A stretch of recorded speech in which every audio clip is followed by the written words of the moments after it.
Comment être en couple hétérosexuel lorsque l'on est une féministe misandre?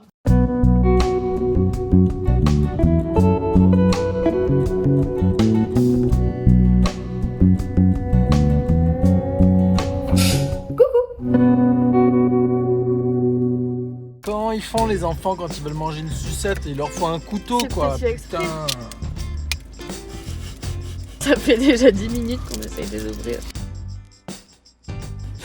C'est pas possible. Et la mienne s'il te plaît. Passe pas avec les 12. L'été je pense que la colle elle sèche. On va où Adriou? Au puits du Pariou mon bijou. En passant par Biou? En passant par Biou. On va là nous, dans les montagnes. Ça c'est le puits de Dôme. Ça c'est mon amoureux. Et ça c'est la terreau où mon papa trop fort il va atterrir tout à l'heure.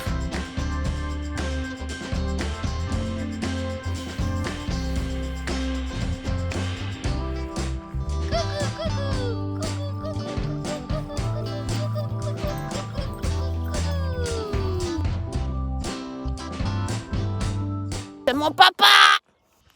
Je me suis mis là pour me le voir, pour manger et pour me le voir. C'est qui là-haut? Mon papa. Ah oui. Qu'est-ce qu'on a comme pique-nique vegan? Que des trucs industriels et transformés. Non, c'est Si. faux. Ça Le va. seul truc pas transformé qu'on ait, c'est une banane et un concombre. C'est tout. Oui, mais sinon on a que du tofu et du tofu lacto-fermenté. Ouais, au basilic qui est très bon. Qui est un genre de kiri. Voilà. Un jour de quoi? Kiri. Curry. Un genre de kiri. Donc Ouais. il y a eu un peu chaud, cela dit. C'est trop drôle, elle regarde les parapentes. C'est quoi ces gens qui volent dans le ciel là? Qu'est-ce que c'est que ces grands oiseaux, Dipsika? C'est quoi? Tu regardes ton papy, Dipsika? C'est ton papy dans le ciel? Être avec moi, c'est comme un rêve. Hein. Parce qu'aussi on vient de baiser. C'est le pour rêve ça. de nombreuses personnes. C'est parce qu'on vient de baiser aussi, c'est pour ça. Ah d'accord. Ce qui est aussi le rêve de nombreuses personnes. Tu crois? Bah t'es client de OnlyFans.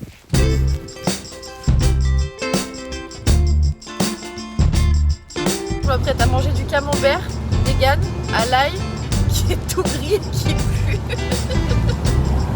Dégage, putain. Oh, il est bien fait. Vas-y, arrête, c'est horrible. Quoi, c'est horrible. Allez, range ce camembert là. En montant ce vlog, en triant les images, les rushs de ce vlog, je me suis rendu compte qu'il y avait principalement des images de moi avec mon amoureux. Et du coup, je me suis dit que ce serait l'occasion de répondre à une question qu'on m'a déjà posée plusieurs fois, que des femmes m'ont déjà posée plusieurs fois par message privé, sur Insta ou quoi. Et du coup, je me dis que c'est sûrement une question que beaucoup de femmes qui me suivent se posent. Et cette question, c'est: comment être en couple hétérosexuel lorsque l'on est une féministe misandre? Grand sujet. Donc misandre, pour celles et ceux qui ne le savent pas, misandre c'est l'inverse de misogyne. Misandre, enfin c'est l'inverse, pas tout à fait, puisque vu qu'on est dans un contexte misogyne, ça n'a pas du tout les mêmes implications politiques, hein. Pas du tout. Mais en gros, misandre, ça veut dire qui n'aime pas les hommes. Donc Comment être en couple hétérosexuel lorsque l'on est une féministe misandre? Comment être en couple hétéro lorsque l'on n'aime pas les hommes et que l'on est une femme? Alors, je vais vous donner, moi, mon point de vue. Je dis pas que j'ai la solution, la réponse pour tout le monde, mais je vais vous donner, moi, mon point de vue, moi, comment je m'en sors, et moi, comment je réussis à être en couple hétéro alors que je suis misandre. Donc, faut savoir que la misandrie, c'est quelque chose de politique, c'est-à-dire qu'on déteste les hommes en tant que groupe social. On déteste ce que les hommes font aux femmes, ce qu'ils ont fait aux femmes partout, tout le temps, quasiment, sur la Terre. On déteste le fait que les hommes oppressent les femmes, on déteste les hommes en tant que groupe social. On ne les déteste pas, forcément, individuellement, on ne déteste pas les individus hommes pris individuellement parlant. Et en fait, ce que je voudrais dire avant toute chose, c'est que je ne pense pas que les féministes et les misandres n'aiment pas les hommes. Je pense même que les féministes et les misandres... Alors attention, hein, c'est un point de vue innovant. Je ne pense pas que les féministes et les misandres détestent les hommes. Bien au contraire, je pense que les féministes et les misandres aiment les hommes et qu'elles les aiment même plus que les femmes qui ne sont pas féministes. En fait, ce n'est pas du respect que d'estimer qu'un groupe social qui agit mal, comme les hommes actuellement sur Terre, que d'estimer que ce groupe social, que les hommes ne peuvent pas s'améliorer, que c'est dans leur nature, qu'ils seront toujours comme ça, qu'il ne faut pas attendre plus de toute manière, et qu'ils ne pourront pas devenir des bonnes personnes. Nous, les féministes, on aime et on respecte tellement les hommes qu'on dit « vous pouvez changer, vous pouvez agir mieux, vous pouvez être des meilleures personnes ». Nous, les misandres, on déteste les hommes pour leurs actions à l'heure actuelle, pour ce qu'ils font à l'heure actuelle, mais tout en espérant et en étant persuadés qu'ils peuvent changer, et tout en étant persuadés qu'il existe des hommes bien, ou des hommes en tout cas qui auraient la capacité de devenir des bonnes personnes. Et c'est parce qu'on a cette conviction-là, cette conviction qu'ils peuvent changer et qu'ils peuvent devenir des bonnes personnes, respectueuses notamment des femmes, que l'on fait ce que l'on fait, c'est-à-dire qu'on milite et qu'on leur explique et qu'on les éduque et qu'on dit non, ça va pas, vous devez changer, vous pouvez faire mieux. Parce qu'on aime les hommes, parce qu'on veut vivre en société avec eux, parce qu'on veut vivre en couple avec eux parfois, même quand on est hétéro. Comme on sait que c'est possible, on les cherche, on les éduque et on leur dit on n'accepte pas en fait la situation. On n'accepte pas. Vous savez ce discours de boys will be boys, de toute façon les hommes ils sont comme ça, ils sont infidèles, si ça, violents, égoïstes. En fait, les femmes non féministes qui vous disent ça, qu'il faut accepter les hommes comme ils sont, elles n'aiment pas les hommes.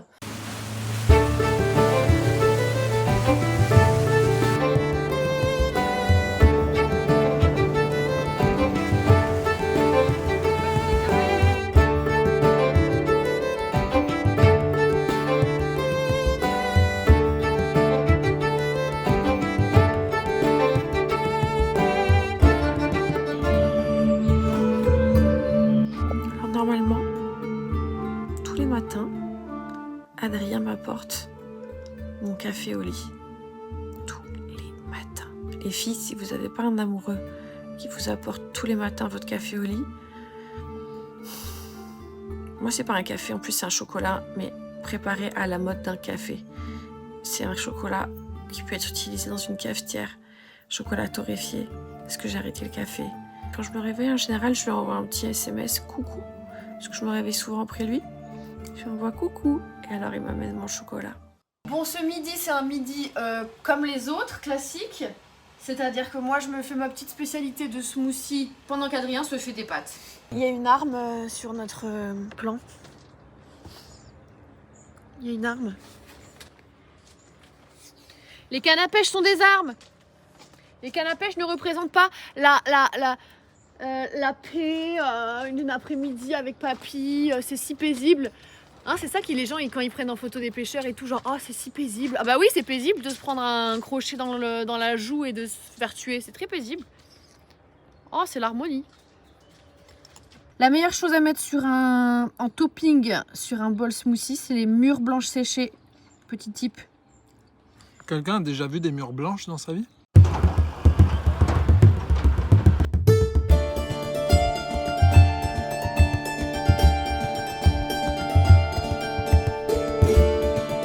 Moi, j'aime les hommes, j'ai toujours été une grande amoureuse, j'ai eu la chance de tomber sur plein d'hommes très très merveilleux, ce qui a ancré en moi la conviction, avant même que je sois féministe, ce qui a ancré en moi la conviction qu'il existait des hommes bien, il existait des hommes plus que décents, il existait des hommes qui pouvaient être parfaits, entre guillemets, qui pouvaient correspondre à mes attentes de féministe. Et du coup, cette croyance-là fait que je ne me contente pas d'hommes médiocres. Je ne me contente pas d'hommes médiocres. Je préfère rester seule. Il est important de savoir rester seule tant qu'on n'a pas trouvé quelqu'un qui est à la hauteur de ce qu'on attend. En sachant que c'est possible. Oui, c'est possible. Et comme c'est possible, non, tout ce qui est en dessous de mes attentes, je ne l'accepterai pas. Alors, quand je dis ça, ce que je veux dire, c'est que déjà, quand vous rencontrez un homme, la première chose à faire, c'est de rester méfiante. Rester méfiante parce que la passion, le fait d'être amoureuse, etc., d'être attirée par quelqu'un, ça peut très vite faire perdre toute lucidité. Première chose, on reste très très très méfiante. Moi, à titre personnel, je vais vous dire maintenant, ma nouvelle règle de vie, c'est que je ne couche pas avec un homme au début, lorsque je le rencontre. Je ne couche pas avec lui directement parce que je sais que, en ce qui me concerne, les hormones font qu'ensuite je peux devenir addict à cette personne, alors même que sa personnalité ne me convient pas du tout, ses valeurs ne me conviennent pas. Donc j'attends d'être sûre, en connaissant la personne, en passant du temps avec elle, sans avoir de contact physique, en téléphonant par exemple, en s'écrivant beaucoup de messages, etc., en posant des questions sur ses valeurs à la personne, en étudiant qui est vraiment la personne, je prends ce temps-là avant de rentrer en relation vraiment charnelle et amoureuse avec la personne. Ça, c'est un premier point. Ensuite, lors des premiers mois, je reste méfiante et je mène mon enquête. Et croyez-moi, je mène mon enquête. Moi, par exemple, je vais aller regarder quels sont le genre de comptes qu'ils suivent sur Instagram. Est-ce qu'ils suivent du contenu produit par des femmes? Est-ce qu'ils suivent du contenu produit par des féministes? Est-ce qu'ils s'intéressent à des femmes qui ne sont pas que des playmates, actrices porno, modèles en petite culotte, mannequins, actrices? Est-ce qu'ils suivent des femmes sur Instagram, par exemple, pour autre chose que leur physique? Donc ça veut dire, en gros, est-ce qu'ils estiment que les femmes sont autre chose que des objets à sexualiser? Vous voyez? Je vais aller faire ma petite enquête. Et si ça me plaît pas, ce que je vois, red flag. Red flag.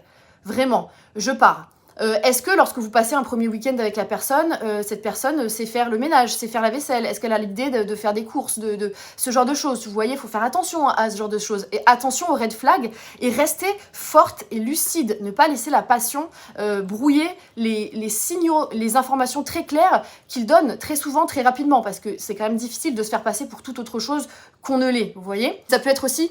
Est-ce qu'il a des amis femmes, des amis sans ambiguïté? Est-ce qu'il a des amis femmes? Comment est-ce qu'il en parle? Comment est-ce qu'il parle de sa mère? Comment est-ce qu'il parle de ses ex?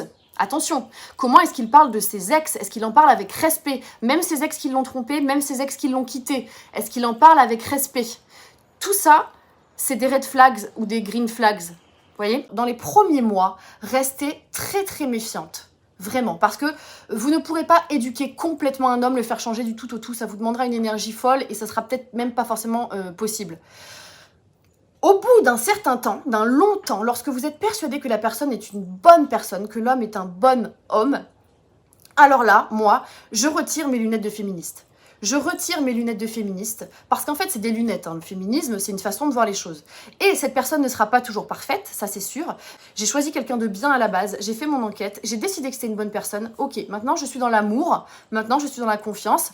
Et quand bien même parfois il agirait pas très bien, et ben je lui dirai. Je lui dis tout simplement, non là ce que tu fais, ça j'apprécie pas, nanana nanana.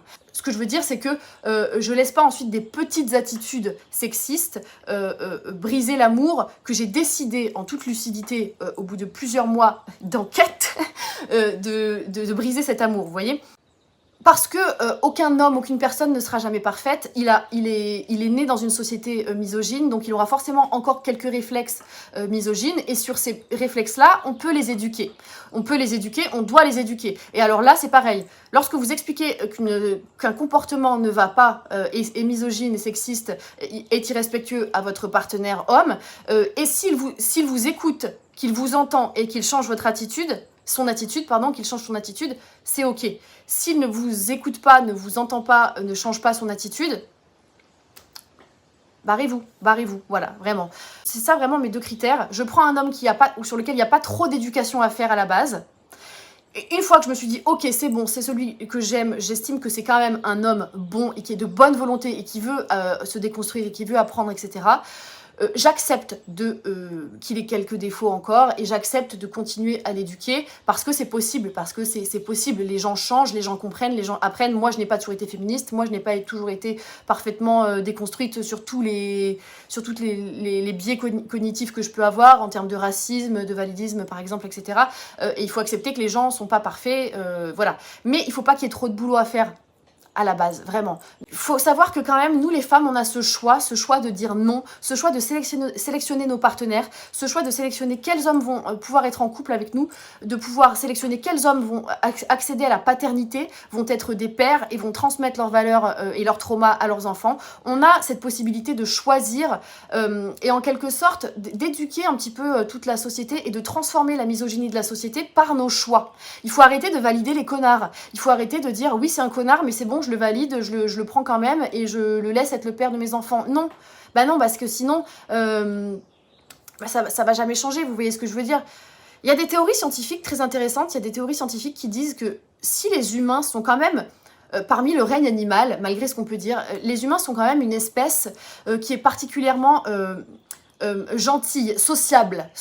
On arrive à vivre ensemble quand même alors qu'on est des milliards sur cette planète, globalement avec très peu de violence au quotidien par rapport à la plupart de certaines autres espèces. Il y a globalement assez peu de violence au quotidien parce que eh bien, cette théorie scientifique, elle dit que c'est justement par la sélection, peut-être, que les femelles humaines auraient opéré en sélectionnant, en fait, contrairement à ce qu'on croit, en sélectionnant les mâles humains qui étaient les moins violents, justement. Et du coup, on aurait comme ça transmis des gènes, les gènes des hommes, ils auraient transmis les gènes les moins dominateurs, les moins violents, etc. à leurs enfants, et ainsi de suite, et ainsi de suite. Aujourd'hui, c'est le solstice d'été, c'est la fête druidique de Lita. Alors, on récolte des fleurs et des plantes avec Adrien, et là, on cherche du millepertuis, parce qu'il paraît qu'il y a du millepertuis sur notre île, mais on l'a jamais vu. Et le millepertuis, c'est vraiment the plante à récolter pour le solstice d'été, et c'est le plus puissant antidépresseur naturel. Puis après, on va faire une cérémonie aussi, une cérémonie druidique, une cérémonie chamanique. Mais non, c'est pas ça, elles ont 5 feuilles, c'est sûr. Ça, c'en est, et quoi d'autre? Ça c'en est. Non, pas Non. du tout. Là, pour notre cérémonie, on arrive à un endroit qu'on a identifié comme ressemblant à ce que les druides décrivent comme un bois sacré. En fait, c'est un genre de clairière ronde entre les arbres. Et puis en plus, ici, on est entre la mer et la terre, ce que les druides considèrent aussi comme un endroit entre deux mondes.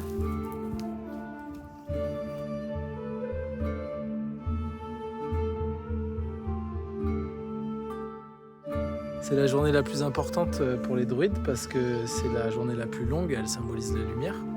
Donc on a fait brûler des bougies. L'abondance. Ça représente l'abondance, cette fête. Cette fête, c'est la fête de l'abondance. Et on remercie la terre, on remercie les éléments et on prie pour des bonnes récoltes. Parce qu'en fait, là, c'est le début d'un cycle pour les récoltes de l'automne. On n'a pas commencé nos cours de druide, ok? On n'a pas commencé là, on tâtonne. J'ai commandé moi les premiers cours d'introduction pour voir si on voulait s'inscrire à l'ordre des druides, ovates et bardes. Barde. Un ordre anglais, Écossais. écossais. Écossais, je crois. Bon, qu'est-ce qu'il y a d'autre sur cette table? Eh bien, il y a l'eau dans un crabe. Voilà, parce que nous entrons aujourd'hui dans le signe du cancer, signe d'eau. Mais on n'est pas sûr, on n'a pas vérifié ça. Donc c'est pareil, c'est un peu Mais si, moi, je le sais. D'accord. Et Là, on a trouvé un petit nid, symbole de fécondité, dans lequel Lucie a mis son œuf. un œuf de Yoni. Lucie, pourquoi le bison? Le bison, c'est un de mes animaux de pouvoir et il représente l'abondance également. On a mis du tabac sur la table. Toujours du tabac pour les ancêtres, mais du vrai tabac, le mapacho, pas le tabac de nos jours qu'on trouve au bureau de tabac, quoi. Voilà, ça se la raconte en plus. Qu'est-ce que c'est que ces petits personnages, Adrien Ponté? C'est nous. C'est nous. Des personnages, vous le remarquerez, qui ressemblent à une vulve et à un symbole très phallique. Et de la drogue. Voyager. Bon, on va pas filmer la cérémonie en elle-même, hein. Qu'est-ce que t'en penses, Adrien? C'est trop intime.